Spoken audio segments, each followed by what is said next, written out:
에페드린은 사실 이제 없어져야 되는 게 그거 가지고 미친놈들 너무 많이 만들어가지고 우리나라 주사제를 많이 써요. 네. 진짜 많이 써요 선수들. 그게 중독되거든요. 지금도. 엄청 많이 써요. 또 유명한 미국의 화학자 한 명이 있어요. 2010년도인가? 크레이지라는 헬스부스를 만들어요. 제품명이 크레이지예요. 올해 헬스 보충제로 선정되고 나중에 알고 보니까 거기에 메셈 암페타민이 비슷한 걸 넣은 거예요. 화학적으로 그냥 꽈가지고 국민의 건강을 생각해서 타이트하게 관리하는 부분도 있지만 일반 의약품이나 전문 의약품으로 묶은 경우도 많아요. 왜 그런 것 같아요? 돈이 되니까 놔주지 않는 것 같아요. 맞아요. 약사와 의사들의 권익을 위해서 붙잡고 있는 거예요. 카르텔처럼.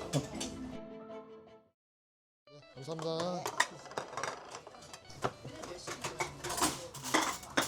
남대문 옛날에 수입 헬스 보충제 판매하는 상가들 한번 둘러보고 피디님이랑 점심 먹으러 왔어요. 오늘 점심 메뉴는 남대문 시장에서 유명한 갈치조림인데요. 중앙시장이 제일 유명한데 지금 점심시간이 아닌데도 사람이 너무 많아가지고 흰살 생선이고 보디빌딩 하시는 분들은 다 좋아하실 만한 게 생선이라 남대문 시장 구경 왔다가 드시면 좋을 것 같습니다. 중금속이나 퓨린 때문에 걱정하시는 분들이 있는데 갈치 사이즈가 적으면 적을수록 중금속 위험은 없습니다. 걱정되시는 분들은 제가 팁 하나 드리면 이 겉에 되게 퓨린 성분이 많아요. 살짝 뜨거운 물에 데치기만 해도 생각보다 퓨린이 되게 많이 줄어들거든요.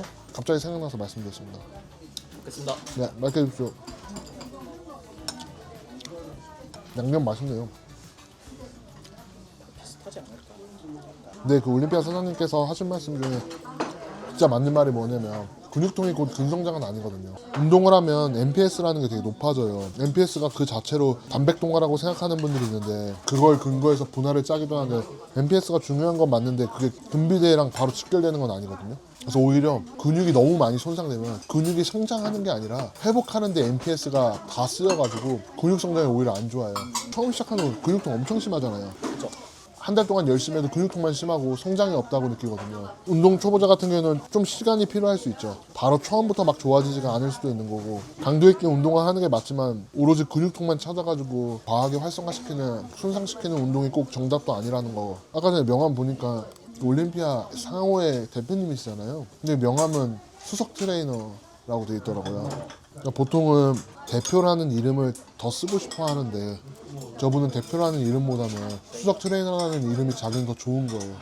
그러니까 얼마나 멋있는 거예요. 분명히 배울 점은 많죠. 보디빌딩 하신 지 뭐 아까 들어보니까 4, 50년 정도 되셨는데 올림피아 전에 방문했던 가게 사장님도 말씀하셨다시피 단속이 심해져서 제품 못 판다고 하셨어요. 2000년대 초반에 뉴스가 크게 나왔어요. 남대문 수입보충제 상가에서 스테로이드 들어있고 팔면 안 되는 성분을 판다. 옛날에는 여기서 파는 다이어트제는 기본적으로 에페드린이 들어있었거든요. 기본이었거든요. 유명했던 뭐 리포드린, 리포엑스, 뭐 하이드록시컷 여러 유명했던 다이어트제들이 있는데 초기의 제품들은요 에페드린이 다 들어있었어요. 근데 FDA에서 너무 사람들이 그걸 남용해서 진짜 사망 사고가 몇 번 나가지고 원래는 식품으로 쓸 수 있게 해줬었는데 의약품으로 아예 바꿔버렸죠. 그럼 결국은 미국은 팔 수 있고 한국은 팔 수 없고 지금은 이제 미국에서도 에페드린이 더 철저하게 관리해요. 미국 식약처와 한국 식약처의 그 관리 방식이 좀 달랐나 보네요. 사람들이 생각하는 게 뭐냐면 미국 보충제가 훨씬 더 체계적으로 관리되고 좋을 거라고 생각해요. 반은 맞고 반은 틀린 게 뭐냐면 유명한 브랜드들이 있는 건 맞아요. 신뢰할 수 있는 브랜드도 많은 게 맞는데 한국 식약처가 미국 식약처에 비해서 기준이 훨씬 까다로워요. 한국 식약처에서 가지고 있는 그런 약전 모든 것들이 일본이나 유럽이나 미국 거를 다 짬뽕해서 만들었기 때문에 굉장히 어떻게 보면 복잡하거든요. 그리고 우리나라 같은 경우는 건강기능식품을 판다고 하더라도 상세 페이지도 다 허가받는 거 알아요? 허락받은 내용만 쓸 수 있고 이 성분에 대해서 이 효과에 대해서만 얘기를 할 수 있어요. 식약처에서 인정하지 않은 성분에 대해서는 효과 효능에 대해서 말하는 게 불법이에요. 미국에서 흔히 쓰이는 뭐 시트룰린이나 활성 비타민이나 수많은 항산화제들이 국내에서는 없잖아요.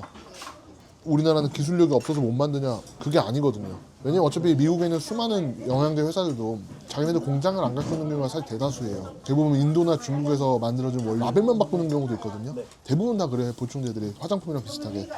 우르사 그 약국에서 파는 거잖아요. 네. 전문 의약품도 있고 일반 의약품도 있는데 그러면 우르소 성분도 해외에서는 그냥 식품 성분이에요. 우리나라는 유통 자체가 불법이에요. 아무 성분도 아니잖아요. 뭐 위해성이 있는 것도 아니고. 네.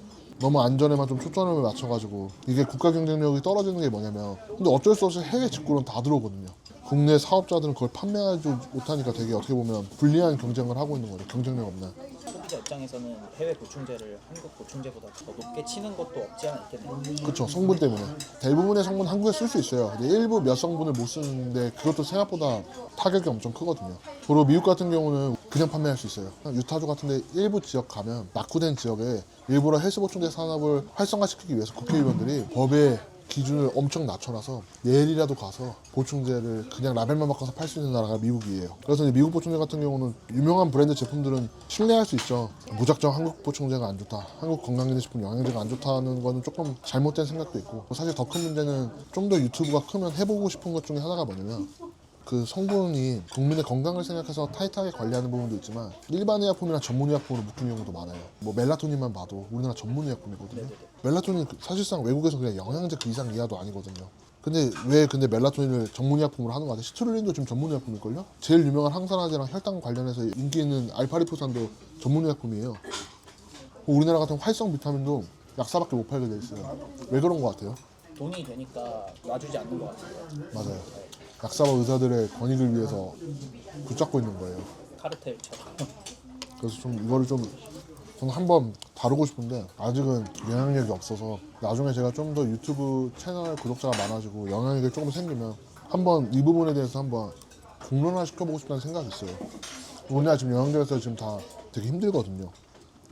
물론 쓰레기 같은 것들 많아요. 성분이나 함량이나 제대로 이해하지 못하고 만든 제품들이 대다수인데 아닌 것들도 있거든요.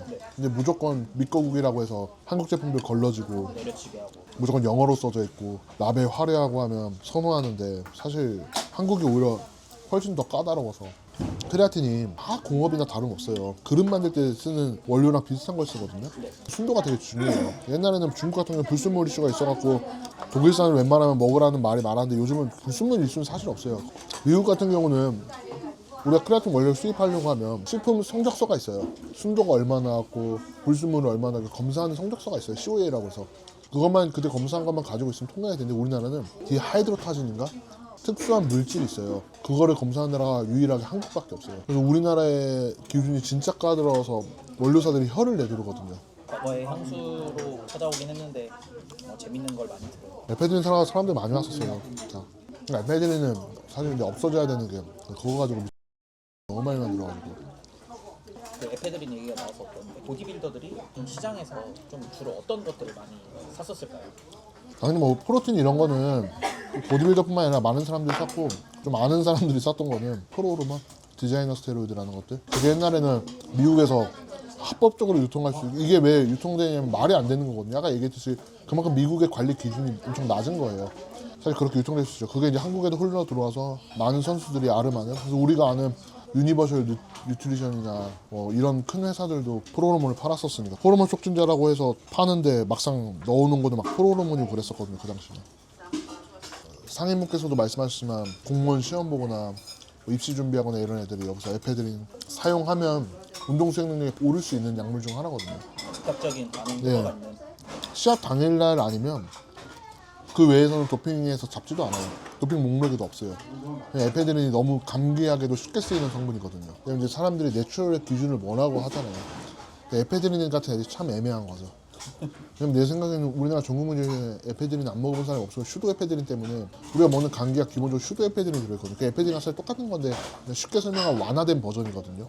우리나라는 더 특이한 게 뭐냐면 외국은 에페드린 다 경구제로 먹는데 우리나라는 주사제를 많이 써요. 네. 진짜 많이 써요 선수들. 그게 중독되거든요. 지금도. 엄청 많이 써요. 시합 당일날 뭐 육상이나 레슬링이나 막 수행 능력을 이렇게 보여줘야 되는 거면 철저하게 해야 되지만 그 외에는 사실 영향이 없어서 부스터에도 들어있다고 말씀하셨잖아요. 프로호르몬이나 디자이너 스테로이드를 만드는 화학자들이 미국엔 유명한 애들이 있어요. 제일 유명한 사람이 패트릭 아놀드라고 해서 발코 사건도 그렇고 프로 선수들 약물 스테로이드 디자이너 해줬던 사람. 과거 60년대에 연구됐던 아나블릭 스테로이드 구조들을 보고 그거를 그대로 상품화해서 만드는 거예요. 옛날에 그런 화학식이 이미 다 연구된 거죠.